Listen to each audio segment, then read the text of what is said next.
ইবনে মাজার মধ্যে এসেছে রাসূল সাল্লাল্লাহু আলাইহি সাল্লাম বলেন, তালাবুল ইলমি ফারিদাতুন আলা কুল্লি মুসলিম, প্রত্যেক মুসলিমের উপর, হোক সে পুরুষ অথবা নারী, তার উপর জ্ঞান অন্বেষণ করা আবশ্যিক তথা ফরজ। তাই একজন মুসলিম তার ইবাদত, তার লেনদেন, তার চলাফেরার ন্যূনতম একটা ইসলামী জ্ঞান তাকে অন্বেষণ করতেই হবে, এটা তার উপর আবশ্যিক। কিন্তু আফসোসের বিষয় হচ্ছে আজকে আপনার আমার সন্তান কোত্থেকে ইসলামী জ্ঞান অন্বেষণ করবে, যেখানে রাষ্ট্রীয় শিক্ষানীতির মধ্যে ইসলামী জ্ঞান নাই বললেই চলে। ওই দিন মিডিয়াতে দেখলাম টকশোর মধ্যে এক সাহিত্যিক, এক বুদ্ধিজীবী, সে বলতেছে যে অতে ওযু আতে আজান এটা নাকি সাম্প্রদায়িক। তো যে উপস্থাপক সে বলতেছে স্যার এটা কোনো ইফতেদায়ী অথবা কোনো মাদ্রাসার সিলেবাস হবে। তখন সেই বুদ্ধিজীবী বলছে যে না না, তাতে কি হয়েছে, আমাদের সন্তানেরা তা পড়ছে। আমাদের সন্তানেরা যদি শৈশবে অতে ওযু আতে আজান পড়ে, আমাদের সন্তানেরা যদি পড়ে গতে গান শোনা ভালো নয়, তাহলেই নাকি সে বড় হয়ে হোলি আর্টিজান হোটেলে হামলা করবে। কিন্তু মুসলিম, আমি তোমাকে দৃঢ়চিত্তে বলতে চাই, যারা গুলশানে হোলি আর্টিজান হোটেলে হামলা করেছে তারা কি শৈশবে অতে ওযু আতে আজান পড়েছিল না অতে অজগর সরায়াতে আম পড়েছিল? মুসলিম, আজকে আমি তোমাকে বলতে চাই, যারা আজকে বাংলার জমিনে সবচেয়ে বেশি টেন্ডারবাজি করছে, সন্ত্রাসের রাজত্ব কায়েম করছে, দর্শনের সেঞ্চুরি করে মিষ্টি বিতরণ করছে, তারা কি শৈশবে অতে ওযু আতে আজান পড়েছিল না অতে অজগর সরায়াতে আম পড়েছিল?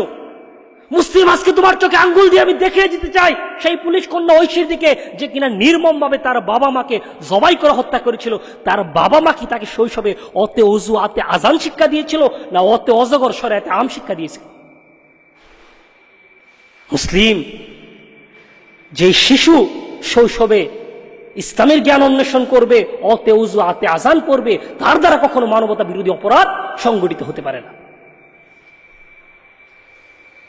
আজকে আফসোস সেই বুদ্ধিজীবী, সেই সাহিত্যিকের জন্য নয়। মুসলিম, আজকে আমার আফসোস হচ্ছে তোমার জন্য। কেননা তোমার পরিচালনা পেয়ে, তোমার সাহস পেয়ে, তোমার শেল্টার পেয়ে সেই নাস্তিক আজকে মিডিয়াতে বসে ইসলামের অপপ্রচার করছে, ইসলামের বিরুদ্ধচারণ করছে। আজকে আলেমদেরকে কুকুরের বাচ্চা বলে গালি দেওয়া হচ্ছে, অথচ রাসূল সাল্লাল্লাহু আলাইহি সাল্লাম বলেন ইন্নামাল উলামা ওয়ারাসাতুল আম্বিয়া, নিশ্চয় আলেমগণ হচ্ছে নবীদের ওয়ারিস। রাহু আবু দাউদ।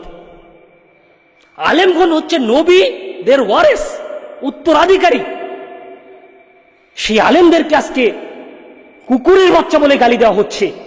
অথচ যেই লোকটা আজকে আলেমদেরকে গালি দিচ্ছে, আপনি তার খোঁজ নিয়ে দেখেন, তার শৈশবে, তার যখন জন্ম হয়েছিল তখন কোনো আলেম তার জন্মের সময় আজান দিয়েছিল, তার বিবাহের সময় কোনো আলেম খুতবা দিয়েছিল, এমনকি তার মৃত্যুর পরও তার জানাজা, দাফন কাফন কোনো আলেম সম্পাদন করবে।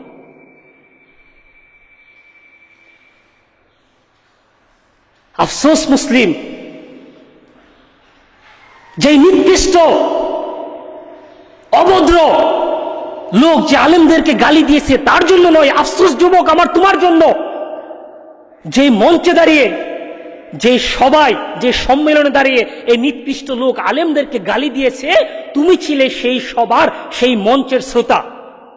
তার সামনে বসা ছিল তোমার মতো নিকৃষ্ট যুবক, যারই বাহবা পেয়ে, যারই হাততালি পেয়ে সেই নাস্তিক আজকে আলেমদেরকে গালি দিচ্ছে।